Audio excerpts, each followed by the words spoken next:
Dear friends, welcome back to Venu Infotainment. Today we are going to discuss one of the important topic which is related to your communication. That is called barriers of communication. And the next barrier is emotional barrier.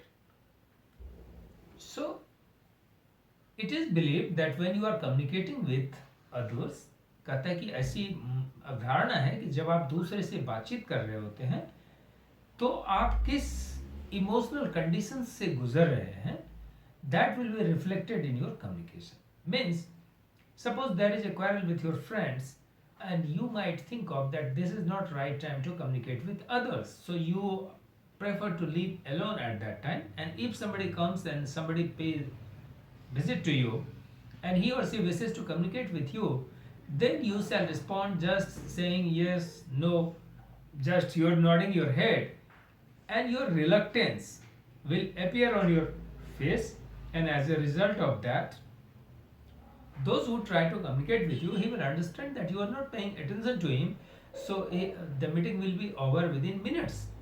क्योंकि उसको लग जाएगा कि उसकी बात को आप ध्यान नहीं दे रहे हैं, but he is not aware of what kind of emotional upheavals you have gone through. उनको ये पता नहीं है कि आप किस तरह की वेदना से उस समय में गुजर रहे हैं, लेकिन कम्युनिकेशन फेल कर जाता है. तो कहता है कि इमोशनल जो आपका कंडीशंस है, it plays an important role when you are communicating with others.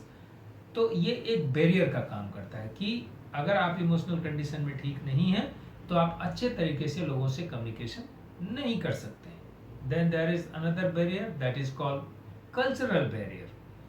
सो कहता है कि every one of us, each one of us live in a different culture, and we have a different tradition, and we have a different communication methodology and mechanism. So when we go to interact with people from other culture, then we certain habits are part of our nature. So when we are communicating, those habits get reflected, and the perception received due to those exhibition of your cultural etiquettes will create a perception about you, and something people might like, something people might not like. कुछ चीज आपके लोग पसंद करेंगे और कुछ चीज आपके लोग पसंद नहीं करेंगे. इस वजह से उनको लगेगा कि जैसे ये दूरी का है. We can understand it this way when we interact with people from Tamil Nadu, Kerala, Chennai, और पीपल फ्रॉम असम, मेघालय और सम अनदर स्टेट.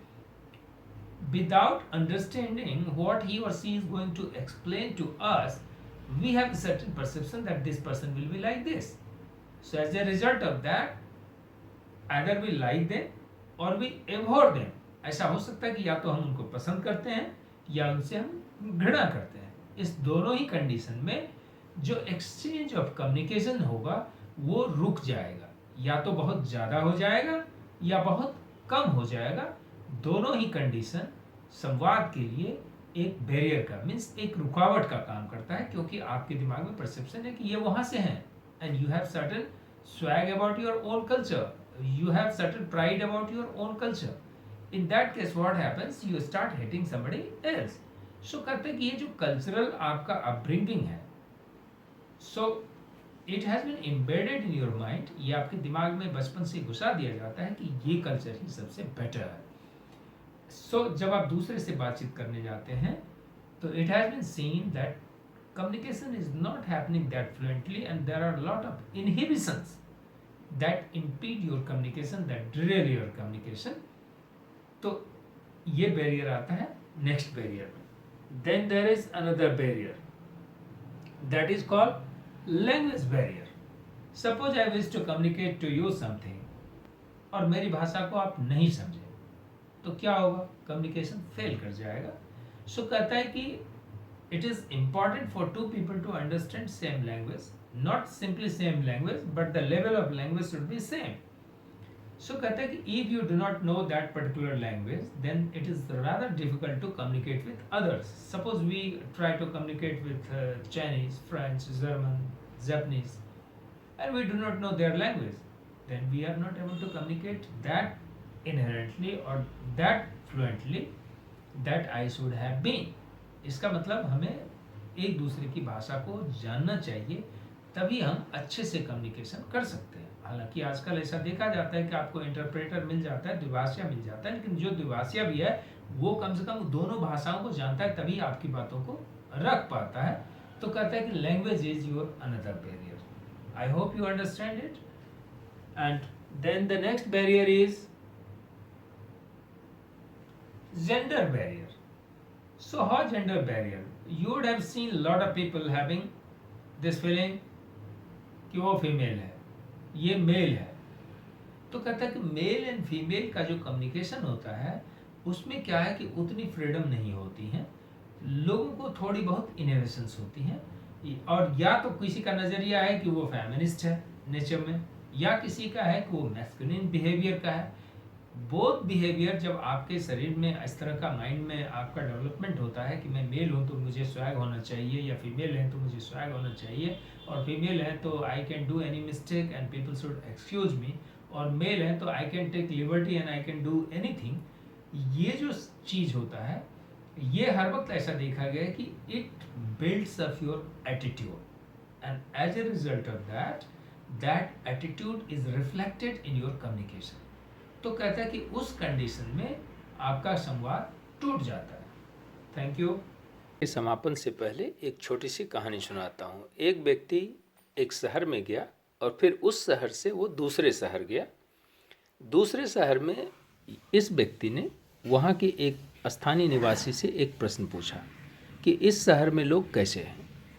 तो उसने कहा कि आप कहाँ से आए हैं? तो उसने बताया कि मैं दूसरे शहर से आया हूँ। तो उससे पूछा गया कि उस शहर में लोग कैसे थे?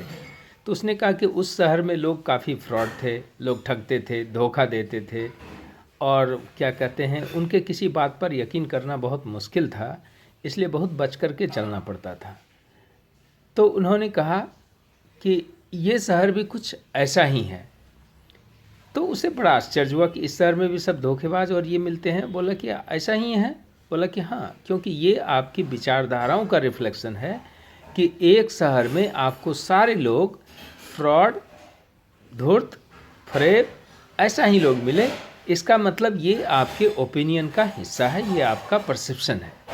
सो कहता है कि जब आप दूसरे से कम्युनिकेशन कर रहे होते हैं तो आपका परसेप्शन क्या है, ये अगर रिफ्लेक्ट हो गया तो लोग आपके साथ वैसा ही ट्रीटमेंट करेंगे जैसा परसेप्शन उनको महसूस होगा। सो इसीलिए आप अपने परसेप्शन को ज़रूर कंट्रोल करें, नहीं तो कई बार अगर आप ग्लोबल मैनेजर बनना चाहते हैं तो आपका कम्युनिकेशन फेल कर जाएगा और आप अपने लक्ष्यों को हासिल नहीं कर पाएंगे। Thank you.